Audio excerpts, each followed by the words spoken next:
অন্তর্বর্তী সরকার দায়িত্ব নেওয়ার ৯ মাস পার হলেও দেশের বিনিয়োগ পরিস্থিতি এখনো অন্ধকারে নিমজ্জিত।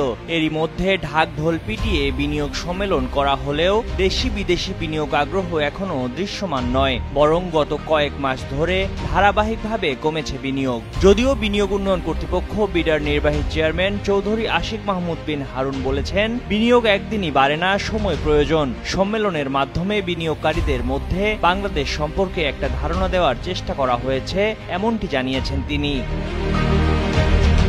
এদিকে বিশ্বব্যাংকের ঢাকার সাবেক মুখ্য সচিব অর্থনীতিবিদ ডক্টর জাহিদ হোসেন বলেছেন, রাজনৈতিক স্থিতিশীলতা না ফেরা পর্যন্ত বিনিয়োগ বাড়ার সম্ভাবনা নেই। তবে গত কয়েক মাসে বিডার কাজগুলোকে ইতিবাচক হিসেবে দেখছেন তিনি। কিন্তু রাজনৈতিক পরিবেশ স্থিতিশীল না হলে কেউই এখানে নতুন করে বিনিয়োগ করার মতো ঝুঁকি নেবেন না এবং এটাই স্বাভাবিক বলে মনে করেন ডক্টর জাহিদ হোসেন।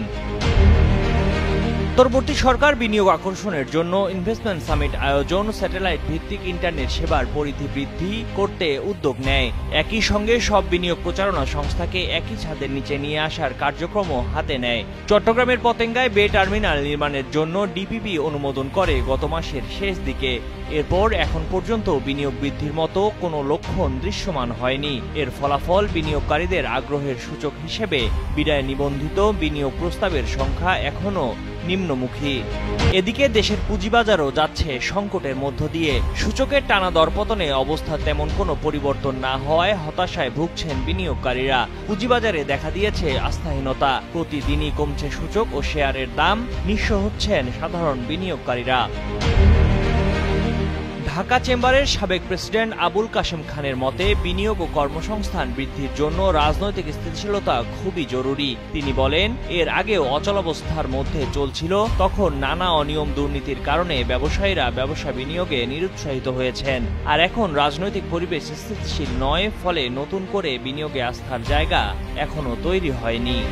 বাংলাদেশ ব্যাংকের তথ্য মতে, চলতি অর্থবছরের জুলাই থেকে মার্চে মূলধনী যন্ত্র আমদানির ঋণপত্র নিষ্পত্তি হয়েছে ১৫,১৫,৫০,০০০ $। গত অর্থবছরের একই সময়ে ঋণপত্র নিষ্পত্তি হয়েছিল ২১,৩০,০০,০০০ $। অর্থাৎ এক বছরের ব্যবধানে মূলধনী যন্ত্র আমদানি কমেছে ২৮.৬৮%। গত মাসে অনুষ্ঠিত ইনভেস্টমেন্ট সামিটে অংশ নেওয়া বিদেশি এবং স্থানীয় বিনিয়োগকারীরা জানিয়েছেন, এখানে বিনিয়োগের সম্ভাবনা রয়েছে, কিন্তু সেই চূড়ান্ত বিনিয়োগ করাতে হলে এর উপযুক্ত পরিবেশ ও সুযোগ সুবিধার উন্নতি হতে হবে।